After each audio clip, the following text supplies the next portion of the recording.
mbokk yi xarit yi am di jàmm yi soppe yi ànd waaw mel ni connexion bi xawoon doy waar léegi voilà j'espère que cette fois-ci mi ngi jàll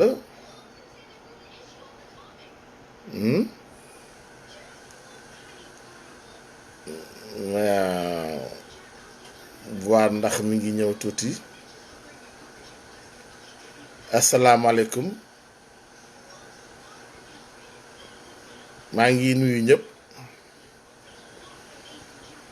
ku ci nekk sa tur ak sa sant Mbayang Dramé nee na salaam ma ne ko salaam Mbayang jaajëf Dramé maa ngi lay nuyu Mbayang lu bare nuyu képp koo xam ne rek yaa ngi fas yéene may ma tuuti si sa temps Tamsir Bosco Ndiaye nee na salaam ma ne ko salaam Tamsir Ndiaye jaata waaw ziar lu bare Al Diallo le grand patriote waaw del jàngal Patrice Sané ak Bokar Jong al tu as le droit di leen jàngal maa ngi nuyu mbokk yëpp fas yéene ñëw def benn jàngat bu ndaw par rapport ak situation bi nga xam ni moom mooy am Sénégal ginnaaw sama laaj bu mujj bi nga xam ne lu waxtaan bi tey waaw waxtaan bi tey moom laa bëgg wax ni léegi al Abdallah Gaye waxtaan bi tey incha allah dama ko fas yéene jagleel sur le cas Karim Wade ci cacophonie bi nga xam ne moom moo am au sommet de l'État Ndiaye jaata Ndiaye Maguette sama chéri bopp maa ngi lay nuyu sama sëriñ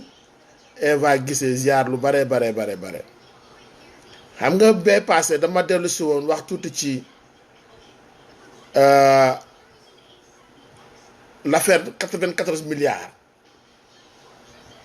def ci jàngat bu ndaw defoon aussi comparaison entre kii nga xam ne moom mooy Ousmane Sonko ak kii nga xam ne moom mooy Mamour Diallo muy ñaari fonctionnaire yu wute Yaya Diallo doom Pikine maa ngi lay nuyu boo xoolee seen doxalin ak seen parcours dafa lay jox ñaari fonctionnaire yu wute ne ne day dagg de loolu Yaya Diallo wax waaw lu waral dagg boobu waay tey nag ba tey waxtaan bii ñuy def dafa nekk une continuité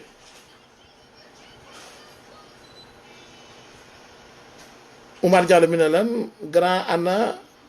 gilees yi waaw gilees yi de waaw xam nga bët yi waaye soo ko yeewu xam nga taximaan rek Oumar nee naa nëbb bët yi naa indi gilees yi Oumar nuyu naa la gilees yi waaw dama soo ko yeewu rek ne xaaral mu dóor laaf bi balaa maa daw liggéey yi dama bëggoon ñëw rek ci attirer seen attention ci benn suite boo xam ne mi ngi am Sénégal depuis quelques années mu nekk une suite logique naam la mayonnaise n'a pas encore prise comme il le faut mais mi ngi ci yoon bi Abdou Wahab nuyu naa la Dieng Sala depuis Mali mon ami mon frère et là j'ai Abdou Wahab maa ngi jéggul boo xoolee bu baax man jàngat bi ma am ci mbirum Karim Wade je suis pas en pyjama ça c'est le maillot de Guédiawaye FC tu me parles de Guédiawaye xanaa doo seetaan football Sénégal bu nit ñi solee Paris Saint-Germain ngeen xàmme ko bu nit solee Real ngeen xàmme ko ça c'est le Guédiawaye FC maamu come on ah non Sénégal nag dafa naqari ah kii c'est le Guédiawaye FC yow xamoo Guédiawaye te nga dëkk golf xam nga lii laa wax kii mi ngi dëkk golf ci biir Guédiawaye xamul maye Guédiawaye nu mu mel kii c'est la Guédiawaye FC nga naan ma pyjama non Sénégal day saboté ah allez Guédiawaye FC c'est un cadeau de mon ami Mouhamadou Lamine Mbacké Barézi Cissé maamu da ngay def wala de ça c'est le Guédiawaye FC si c'est le maillot de Guédiawaye ah maamu c'est le maillot de Guédiawaye maam ne discute pas ça voilà alors ma bëggoon attirer seen attention ci benn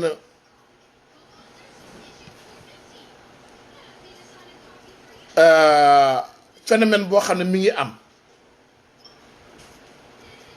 Man ma jàpp ni y a une révolution silencieuse au niveau de l'administration sénégalaise. Et tey ces fonctionnaires de l'État du Sénégal yi dem Nations Unies la ñu wax dañ koo teg rek ci ay textes sans pour autant am benn pression d'une politique. loolu moo tax ba ñu ñëwee les politiques yi nga xam ne nag ni ñoom la ñu wax aux Nations Unies arrangé wu leen nga gis la sortie du ministre des Affaires étrangères et des Sénégalais de l'extérieur. Et même paraît-il que le ministre de la Justice daf leen di convoquer pour entendre leen ces fonctionnaires de l'État. la leen loolu di jàngal la leen loolu di wax.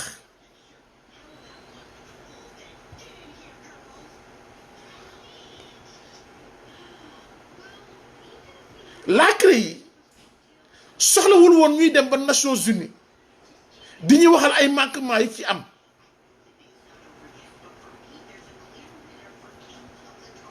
yaa jàll may Guédiawaye FC la kay lan la woon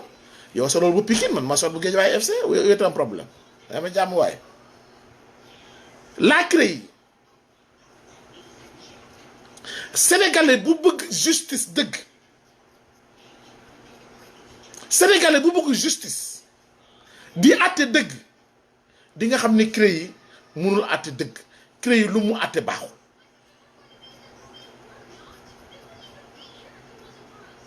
ndax Sénégal rek ngay gis ak dégg ñu ne la sàcc baa ngi nii sàcc na ana lu mu sàcc nga ne ma tëyal ma ko ma dem wuti la mu sàcc. waaw ndax loolu yenu na maanaa ñu ne la Amath de luubal na ay milliards ñu ne la Amath de sàcc na ay milliards Amath de yor na ay milliards nga jël Amath na ràpp ci kaso bi pendant 6 mois di seet gisuloo parce que ñu ne la bu 6 mois yu jotee boo gisulee jugeel wala nga bàyyi mu dem. 6 mois yoo jot nga dolli yeneen 6 mois di gën a continuer di seet àdduna wërngal këpp nga dem fa ak ay xaw ma lan rogatoire naan yaa ngi seet alal ba mu sàcc di ko denc loolu ku ci d'accord ku d'accord ci boobu doxalin dëgg-dëgg topp nga sa nafsu bakkan waaye tegoo ko ci yoon. ñun ñooy Sénégal dans notre majorité. On ne juge pas les gens par rapport au principe de la République. moo tax keroog ma bind ma ne leen la haine ne va pas de pair avec la politique nit ki loo ko contre nit ki loo ñàkk te ànd ak moom ñàkk ànd ak moom ay àqam ak ay yelleefam bu jotee ngir yàlla nangul ko nit ki loo ñàkk ànd ak moom bu deseerul ay àqam ak ay yelleefam nangul ko wante dañu ne la tribunal bii de am na sañ-sañu téye la juróom benn weer di wuti ay preuve yoo xam ne nee na la yow da ngaa sàcc kay dafa am lu koy firndeel dafa am loo jël te mu ne fàng te nee nañ lu ne fàng kenn du ko jeex waaye diw jël na la ñu jël kat xamuñu ñaata la ak fu mu ko denc wante nañ ne ko rab moom ci kaso bi dem wuti ko sénégalais bu ci ànd ci boobu doxalin na nga xam ni sunu borom subhanahu wa taala mi ngi seetaan te waaraatekat yi nee nañu fii lu fi waay def di nga ko def ëllëg lu fi waay wax di nga ko wax ëllëg lu fi waay atte di nga ko attewaat ëllëg. moo tax ba ñuy wax waxu topp Karim Wade man de Amath Diouf ma ne leen lii c'est purement politique keroog dama bind non Pape Bokar à un moment aussi mon ami mon frère Non, on n'a pas à garder la CREI, pas Bokar. La CREI n'est qu'un instrument politique de répression. yow li nga war a xeex mooy ñii nga xam ne ñoom la ñu dénk moo xam police la moo xam gendarmerie la moo xam justice la ñu jox leen matuwaay yi nga xam ni danañ koo am jumtuwaay yi nga xam ni dana matale boo xam ne lu ñu l'enquête jàpp ñi nga xam ne ñoo ko def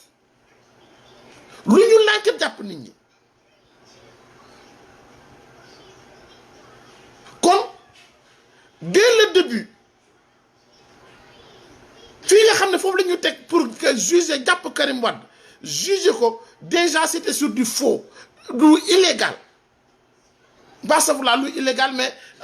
ndax loi moo ko voté mais au moins c'était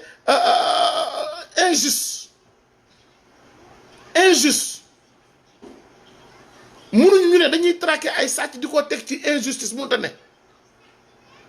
comme que nag ñoom amoon nañu seeni ay magistrats yu leen di doxalal seen yee ñu doxal fële ca Nations Unies mënuluñu magistrats yooyu dara boo leen seetloo ci dossier Karim Wade yépp ba CEDEAO ba Nations Unies Sénégal fu mu demee ñàkk na waa léegi taxawaayu ces fonctionnaires de l'État parce que dañ leen dégg nag ci vidéo yi ñu wax kenn nettaluwuñu dañ leen dégg oui si Baba Diaw si tu peux appeler si tu veux appeler tu peux appeler dañ leen dégg carrément ñuy wax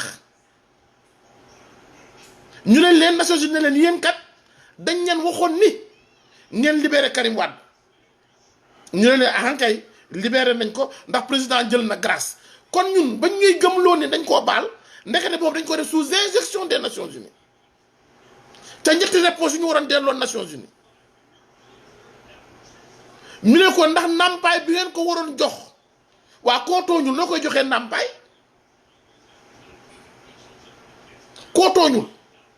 noo koy joxee ndàmpaay moom fonctionnaire bi mi ne ahankay prévoir nañ ko pour jox ko ndàmpaay wante moom moomu moo nekkul Sénégal moo doxul dox bi nga xam ne war nañ ko mun a jox ndàmpaayam kon kay ñooñu d'accord nañu ñoo tooñ c'est des représentants de l'État te ñooñu nag ñoom ñoo gën a yeyoo représentant de l'État que ministre yi nga xam ne dañuy ñëw tey bu subaa ñu dem quand l'État du Sénégal reconnaît avoir libéré Karim Wade sous injection des Nations Unies waa ji moo ko wax télévision bi ñëpp di ko dégg kon ils nous ont menti en nous faisant croire que ni président ka dafa yaa dënn sëriñ bee ko ñaan mu baal ko ndekete c'est pas vrai waa ji wax na ko ñu déglu deuxième ba mi ne ko indemnisation yi bu Karim ñëwee jaar fa mu war a jaar ñu indemniser ko waa kon nangooy indemniser kay mooy tooñ nga ko ñetteel bi mooy la révision du procès ñu ne ko ahankay boobu tamit ñu ngi ci woon parce que am na attelage boo xam ne am na fa constitutionnel moom la ñuy xool naka lañ koy waxtaanee defaraat ko ba réviser waat constitution bi ba réviser waat procès bi delloo ko ak àqam ak yelleefam waa léegi quel est le problème du ministre des affaires étrangères et des Sénégalais de l'extérieur quel est le problème du ministre de la justice tey ma wax leen ko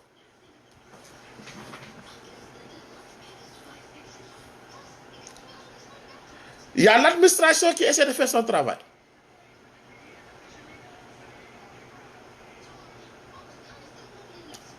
il y a l'administration qui essaie de faire son travail waaw non Baba Diaw boo bëggee da nga may def signe rek ne ma pour ma bës la nga dugg il y a l'administration qui essaie de faire son travail parce que ñooñu fa demoon ils n'ont fait que lire le texte léegi nag ñii nga xam ne ay politique lañu te ils ont des visées pour 2024 wala au-delà ñooñu dañuy ñëw nar a bëgg a contrecarrer li textes yi wax parce que les Nations Unies basé wuñu sur des textes du Burkina Faso pour juger le Sénégal basé wuñu sur des textes pour du Mali de la Gambie wala feneen non ils se sont basés sur la constitution du Sénégal d'ailleurs ils ont dit que le Sénégal a l'une des meilleures constitutions au monde c'est du français c'est du droit moo tax suñuy magistrat xajatuñu fenn ci kër àdduna ndax lan ñu ci mel ne ay Bassirou Gueye procureur de la république ndax man ñu ci mel ni ay président cour suprême wala conseil constitutionnel xajatuñu ci àdduna pour lan parce que les mêmes textes Sénégal rek la état du Sénégal di am dëgg feneen fu mu dem ñu daan ko loolu ku ci mënta jàngat mais y a un problème léegi pourquoi moo tax ma ne leen am na loo xam ne mi ngi xew nànk-nànk ci administration sénégalaise mooy une certaine révolte man gis naa ni am na des prémices d'une révolte waa administration am na ci ñoo xam ne bëgg nañ def seen liggéey mais fësagul mënagul a fës parce que lañ dañ leen tëxañ ci loo xam ne fu Sénégal tardé tey moo ñu fa tardeel dañu tëxañ suñu administration ci lan secret professionnel boobu du pour lenn pour loolu politiciens yi mën a def seen i ñaawteef te kenn du ci mën dara xam nga ñooñu c'est des fonctionnaires vidéo bi àddina ñëpp gis nañu ko aux Nations Unies dañuy wax ñëpp leer na ils sont basés sur des textes ne leen ñun Sénégal ba ngeen ñu waxee nañu libéré Karim Wade président libéré na ko par article temps ba mu ko gracier bañ leen waxee na ngeen ko indemniser bokkoon nañ ko indemniser mais moom moo ñëwul jaar fi mu war a jàpp ñu indemniser ko mu leer nañ kon CREI ci boppam Pape Bokar Diallo foog de temps en temps nag aussi ñuy dem au-delà ci suñuy appartenance politique di xool intérêt réew mi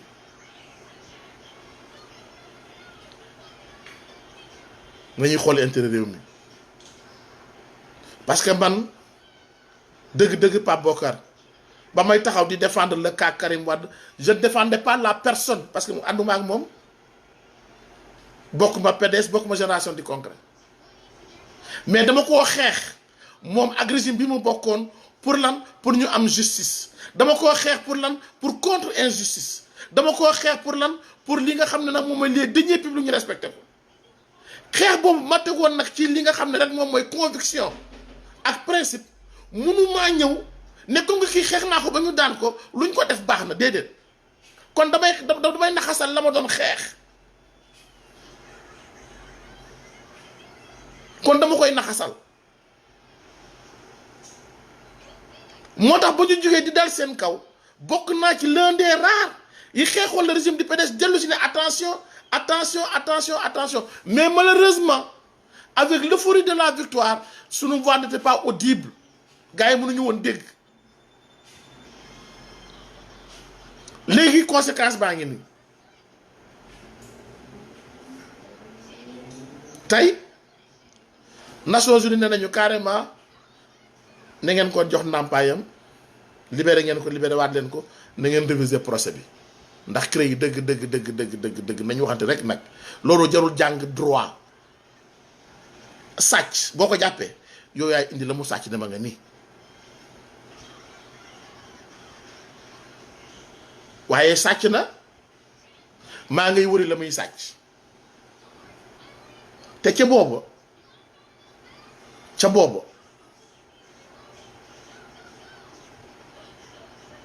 booba Cour des comptes IGE yoroon nañu ay rapport yoo xam ne ku bëggoon na génne lijjanti mbirum ger ak sàcc alal réew mi boo ci yemoon da nga faj soxla yu bari te tey duñu àgg fii ndax xam nga chronique bee passé ne woon naa leen affaire 94 milliards yi bu ñu demoon ca rapport 2013 ba wane woon moom Mamour Diallo ak Amadou Ba ak directeur des dépôts et de consignation ba ñuy sàcc lu daj 5 milliards suñ leen arrêté woon ci 5 milliards yooyu tey du ñu sàcc 94 milliards yi te pourtant ñu ngi ko bind noir sur blanc mais ne politicien moo mel noonu président Macky Sall bu mu ñëwee dafa gis ay luubalu Amadou Ba ak lu mu yor ci gafakaam xaalis bu bari mu soxla boobu xaalis kële ba muy ñëw directeur des impôts et domaines la nekkoon mu jël ko def ko ministre de l'économie et des finances moom it son principal acolyte mooy kan Mamour Diallo moo tax gars yi naan Mamour Diallo man leen Mamour Diallo du daanu fenn ndax Mamour Diallo mënut a daanu bàyyi Amadou Ba du daanu te ne te Amadou Ba moom bés buy daanu defe naa régime moom Macky Sall ñëpp ay daanandoo ba ci xanaa Bokar Jongo sax dina daanu ndax moom ñëpp la mbaxa ñëpp la mbaxa Mamour Diallo bés bu daanoo Amadou Ba daanu Amadou Ba nag kenn xalaatul daanoom ci kër àdduna kenn xalaatu ko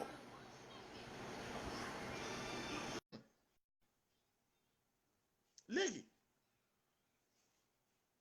état du Sénégal dem na fa mu war a dem Nations Unies teg na ko ay daanam ñooñu c'est des fonctionnaires de l'état def nañ seen liggéey politique yi mënuñu ci ànd xam nga lu tax. allo xam nga njëkk nañu njëkk jël benn participant après ñu ñëwaat grand Baba Diaw nuyu naa la. Amath maa ngi lay ziar. mbaa yaa ngi ci jàmm grand.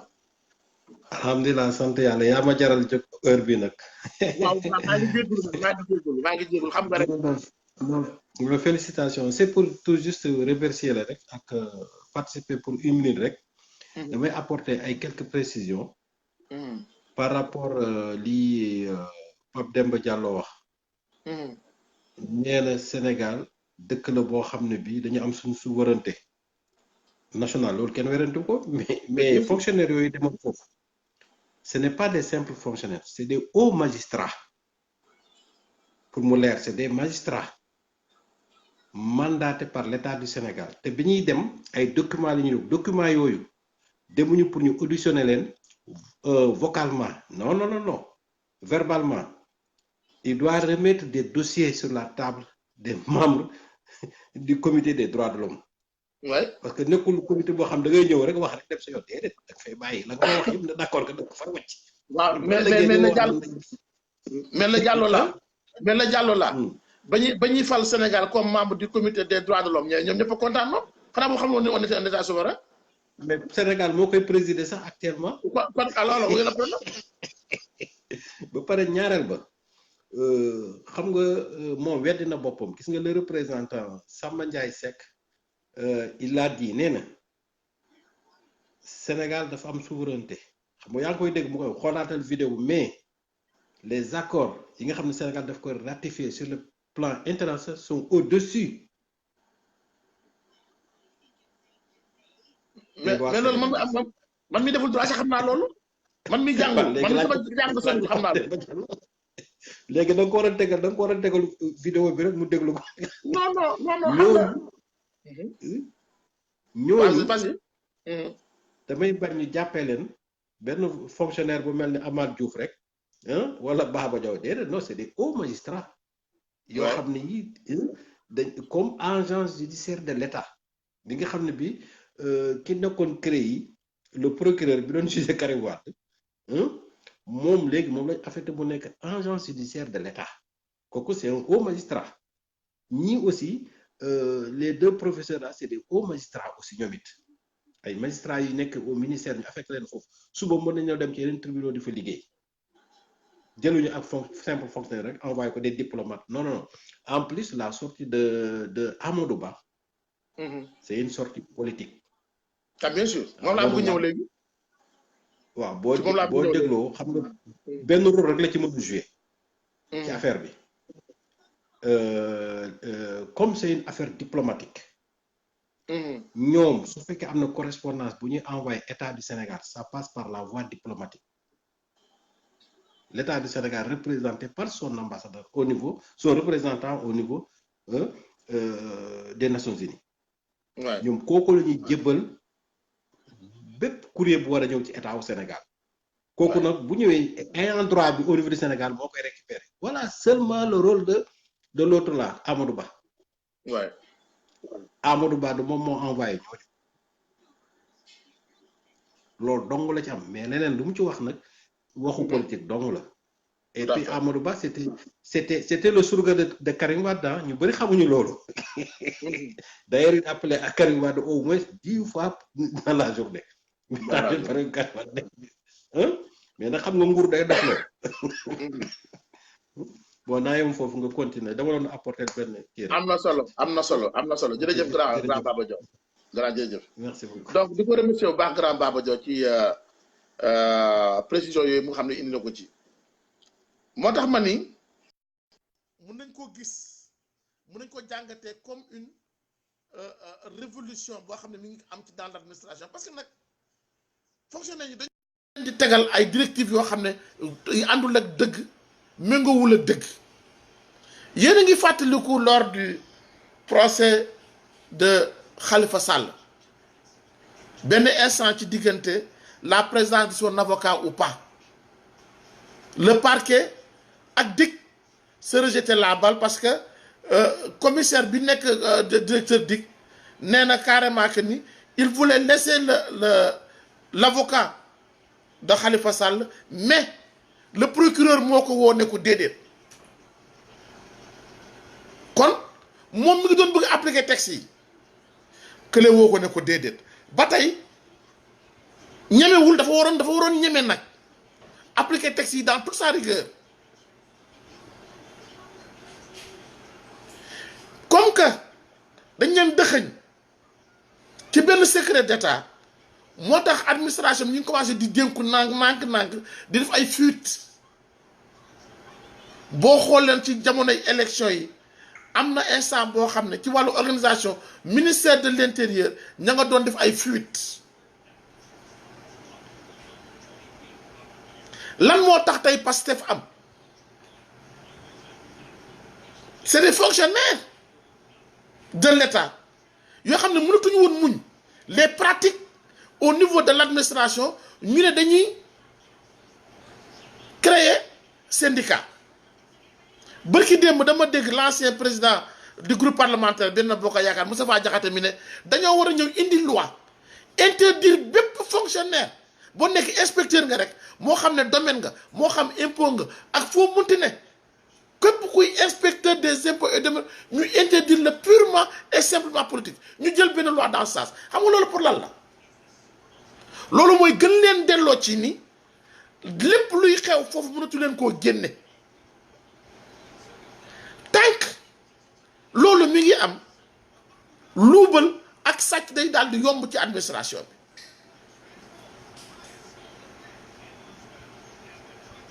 moo tax ma jàpp ni magistrat yooyu nekk ci ministère bi dem Nations Unies seen liggéey rek la ñu def léegi nag les politiciens dañoo jug ku mel ne Amadou Ba ñépp xam nañu ni fu mu toll nii mi ngi def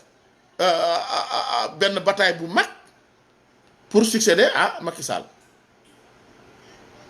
jàkkaarloog Mimi Touré kon moom tey Amadou Ba Nations Unies ne Sénégal na ngeen respecté ak yelleefu Karim Wade du ko arrangé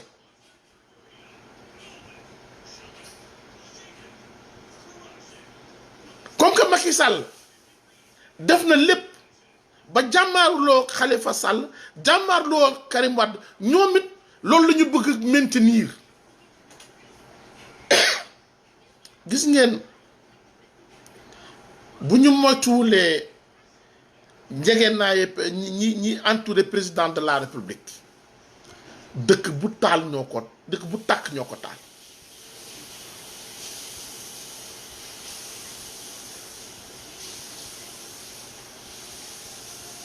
dëkk bu tàkk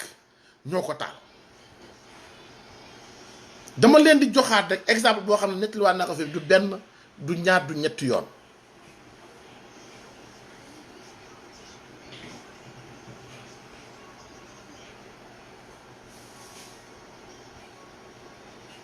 mooy kaawu Tandian ca Niger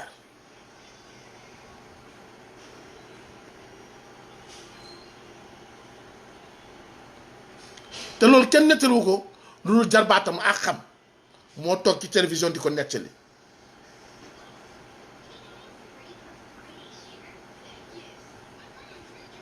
nee na dafa ñëw fekk papaam def benn mandat juste entamé deuxième mandat am juste ci début deuxième mandat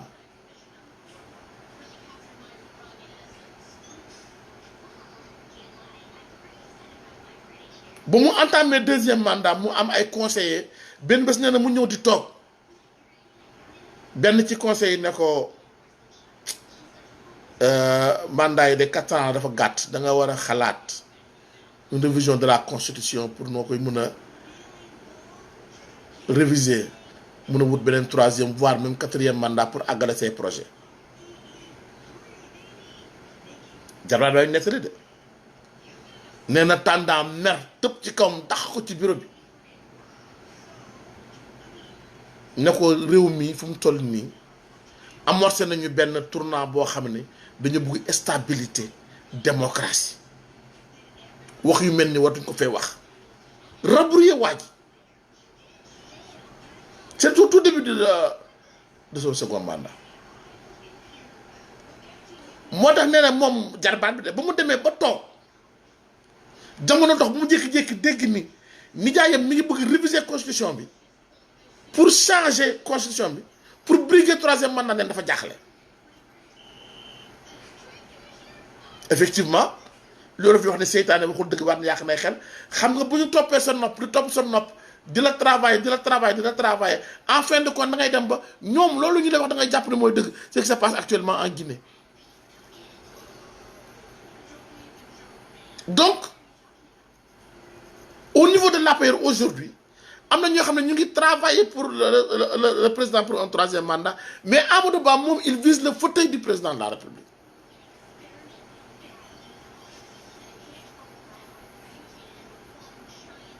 moom loolu moo ko intéressé moo tax il est le premier à réagir bind communiqué boo xam ne yoonam nekku ci xam nga lu ñu ne lu ne fàng kenn mënu koo jeex loo xam ne du vidéo waa Sénégal toog wax ni ahankay laajoon ngeen ñu pour ñu libérer ko libérer nañu ko kayit yaa ngi nii laajoon ngeen ñu pour ñu indemniser ko lii moo tax indemniser ko parce que ñëwul laajoon ngeen ñu pour ñu réviser kiyam bi moom moo war a def benn am yoon boo xam ne dana fa jaar ñu réviser procès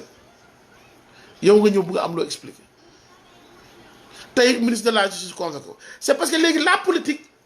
mooy jël les affaires en main la politique fu mu toll nii léegi mooy jël le dossier en main politiser ko da koy politiser comme ni mu politiser l'affaire des 94 milliards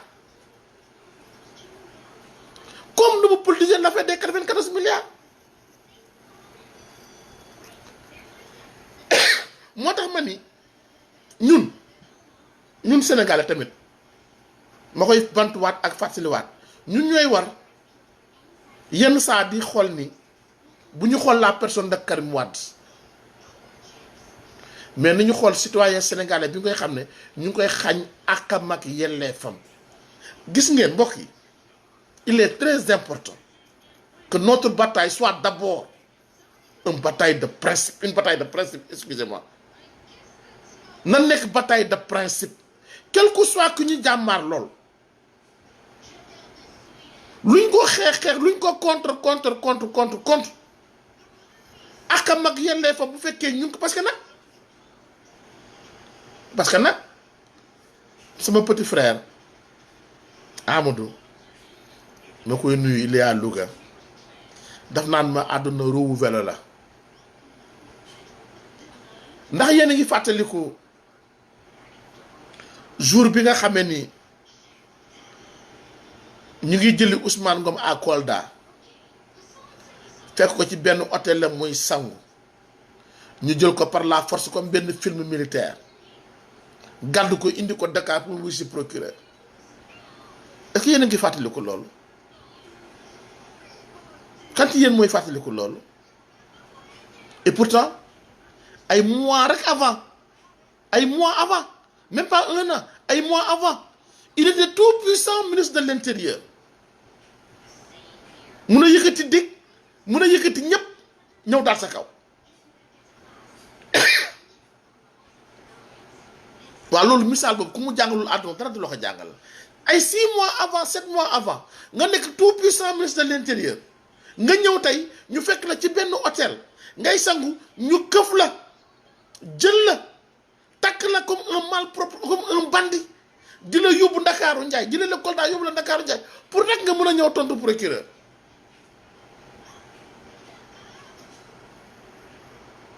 fàtte ngeen ko wala fàttewu leen ko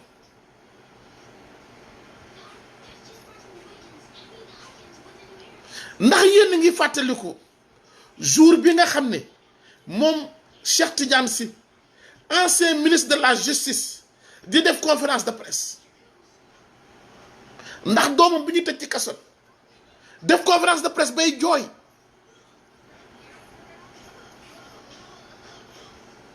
même pas un an en avant il était tout puissant ministre de la justice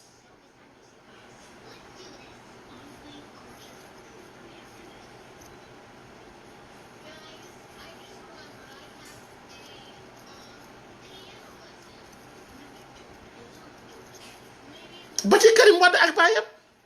sa papa nekkoon président un an et quelque après ñu tëj la ci kaso bi loolu ay misaalu àdduna la que ni ñii ngay tey yor tey nguur gi topp seen nafs bakkan attention au retour de l'ascenseur kon ñun ñii nga xam ne ñooy ànd ak ñoom dañu ko war di fàttali fu ñu toll mais pas di ànd ak ñoom ci bu ñuy jaay nit doole l'affaire Karim Wade man lotti loolu laa koy résumé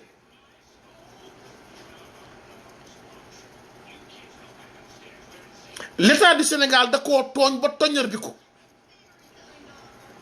ndax injustice dafa am dès le départ dafa am injustice ne diw mii ka dafa sàcc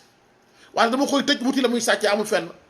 te moom sax ba muy sàcc moom ak diw ak diw ak diw ak diw la lim 25 après 25 yooyu yëpp kenn intérêt ci loolu moom rek xam ngeen loolu injustice la nag nañu waxante dëgg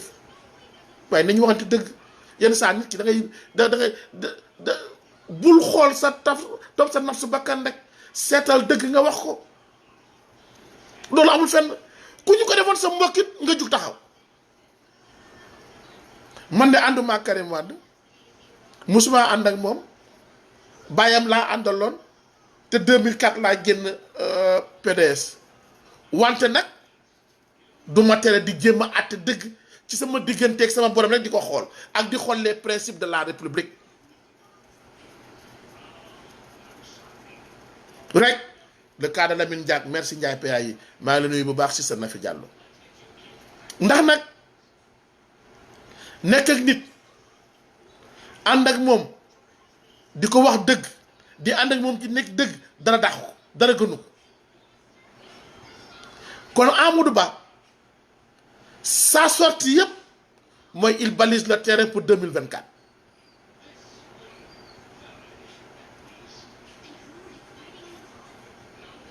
dinañ def tout nag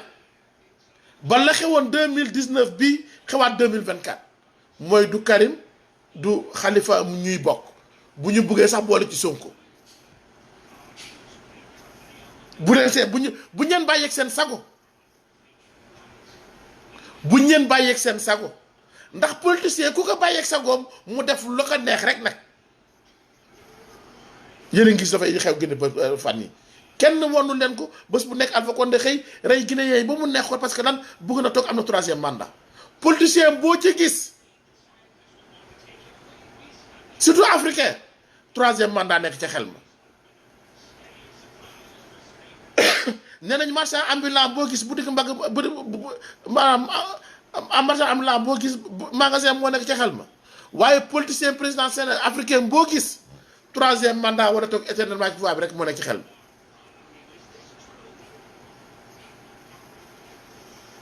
ma nga nii di xew Guinée moo xew Burundi avec Pierre Nkurunziza Alassane Ouattara ma ngi koy ma ngi koy numar naat ñu naan dina am ak du am moom mi waxoon au début que di ko mës a def ma ngi maintenir maintenant le flou moo am moo nar a am Mali bii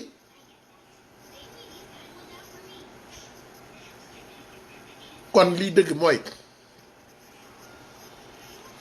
nañu ko delloo la ñu jël ci moom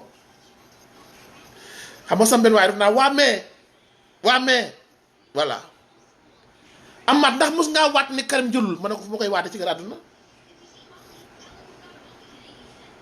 ana lan moo tax rek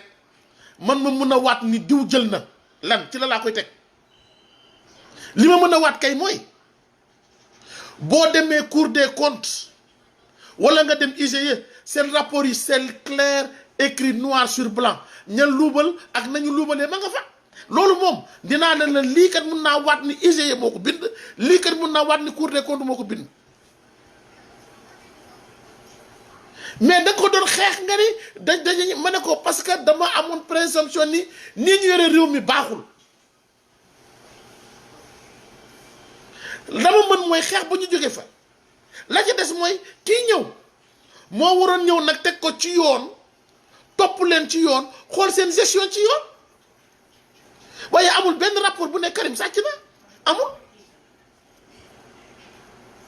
Cour des comptes newul ne sàcc na IGE newul ne sàcc na CENTIF newul ne sàcc na beneen amul benn organe OFNAC newul ne sàcc na ñoo OFNAC ne sàcc na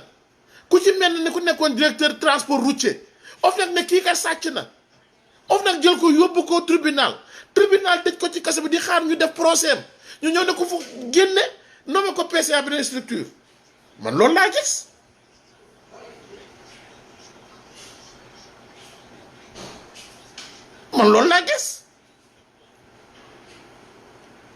damay jëm mag nag di xool sama diggante ak sama borom rek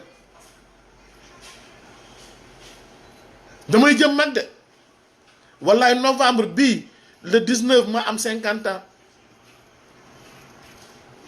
kon mënatuma fay nekk ñu naan ma ndax mun ngaa waat ni Karim Wade jëlul mun moo ko waat mun maa waat ni jël na parce que aw ma benn firnde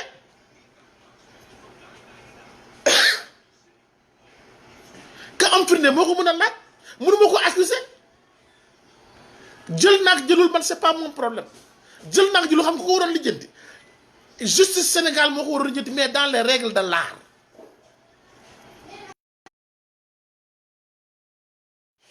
Grand Ibrahima yaa ngi laax laax bi de boo wootee foofu rek yàq laax bi Grand Ibrahima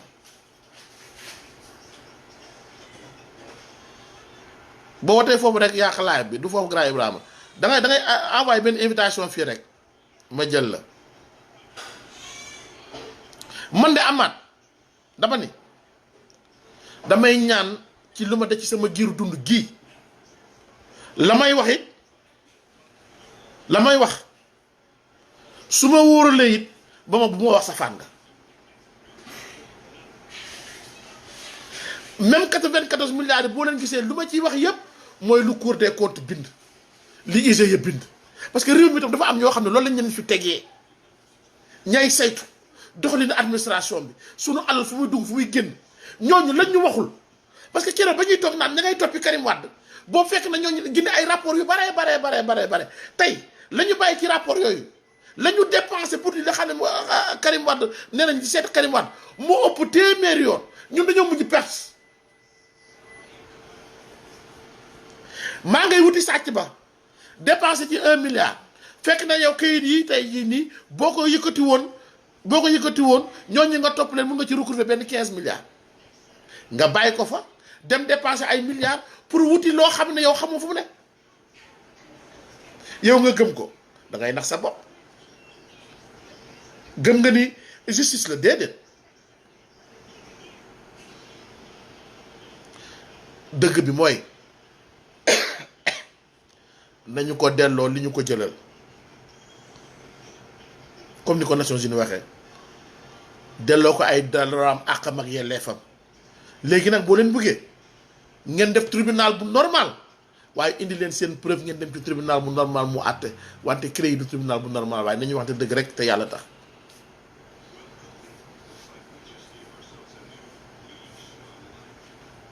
léegi nag dama am benn dénkaane boo xam ne dama koy bëgg di bàyyeeg sama gars yi ñun suñu bopp waa xam nga Wuri Amnesty danañ ci waxtaan Wuri Cissé suñu prochain live dañ waxtaan ci Amnesty parce que y a beaucoup d'amalgame dafa bëri amalgame xam nga Amnesty des hommes politiques du lu bees ci Sénégal te déet Abdou Diouf tëj na fi Abdoulaye Wade fukki yoon ak juróom-ñett wante ñooñu dañoo jàpp ni bu ñu waajal élection nag ak suñu démocratie fu mu toll ñëpp dañ cee war a bokk. Il vote une loi à l'Assemblée nationale mais dama dégg gars yi naan wéy dañ ci bëgg a dugal amnistie par exemple lépp loo xam ne ci 25 ans yi xew na fi dañ ko ciy boole lu fi xew loo xam ne parce que am na loo xamee ni par exemple benn waaye def na wéy le cas Aliou Sall dañ ko ci boole man nga koy boole ci la y a pas encore eu de cas de Aliou Sall amagul xam nga ñeent bu ñu amoon information judiciaire dem tribunal am procès bi jugement am ñu àtte ñu ne waaw voilà lii am na àtte nañ ko kon mun nañ koo boole ci amnistie wala gars yi naan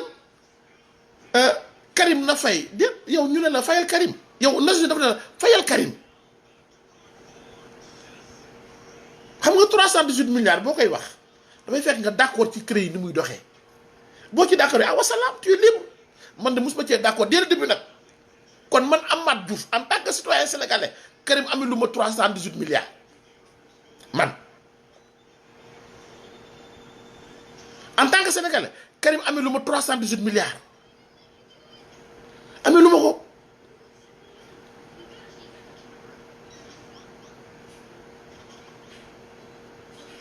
te moom ci boppam lu Nations Unies wax la wax dafa ne la révision de son procès te Nations Unies loolu la ñuy wax Sénégal nee na ñoom kay am nañ disposition yi dañuy waxtaan léegi nag politiciens yi bu ñu jógee c'est parce que ils ont leurs intérêts qui sont menacés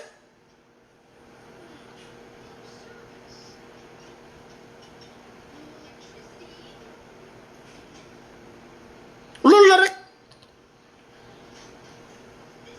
léegi nag damay dénk sama bopp dénk mon petit frère Pape Bokar Diallo Wuri Cissé ak képp ku mu intéressé